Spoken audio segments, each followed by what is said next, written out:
Syria. Denny Strigl joining us, the former Verizon Wireless CEO.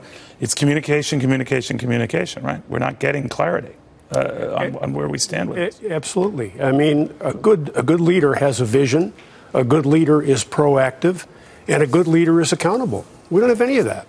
All right. Now, a good leader also, once he or she draws a line in the sand, then has to follow up.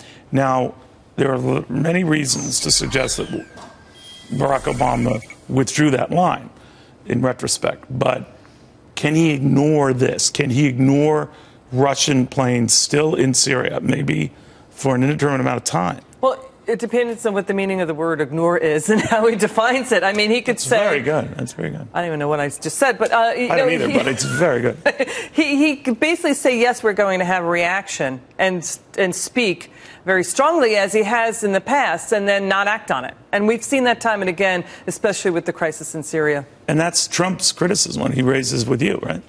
Absolutely. And last night we saw Ash Carter and, of course, John Kerry. These guys are looking so inept. But I think the plan they're going to play is not ignore it, but act like it was always part of the plan. Just sort of say, yeah, I meant to do that kind of thing. And part of the plan to see the Russian fighters? Well, they're sort of like, we want Russia to be there. We want them to be our partner. We're not quite sure who they killed last night, but overall, this is good stuff. Well, there could be something to that, Denny. If you think about it, right after this occurred, you had John Kerry trying to finesse a little bit with the Russian foreign minister to say, we're both on the same page when it comes to taking out ISIS. I think Charles may be exactly right here. When you're don't encourage him. When you're in a predicament like this, though, how do you get yourself out? You've got to make yourself look better somehow or another. So it's like a Pee Wee Herman. I meant to do that. They're struggling in every way. Yeah. Well, the linchpin of our policy in Syria is we want Assad out. Putin wants Assad to stay. And so that is the kind of central, at least verbal indication that we need to get from the administration, like how are they going to change that policy?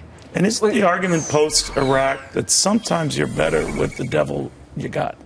Without a doubt. Again, we wouldn't have ISIS if there was a Saddam Hussein. But Charles, Saddam Hussein committed so much chemical weapons warfare, but as it burnt the world on the notion the Kurds and Iran. I mean, here's the thing. The other part of this too is how the Russian people are extremely disturbed and upset, and I know this because I've talked to a lot of the people who are in the diplomatic area, and they say they're worried about the Syrian refugee crisis. Well, and they're worried about Muslim unrest in their back door in Russia. So, to them, they think this is a great thing what Putin is doing.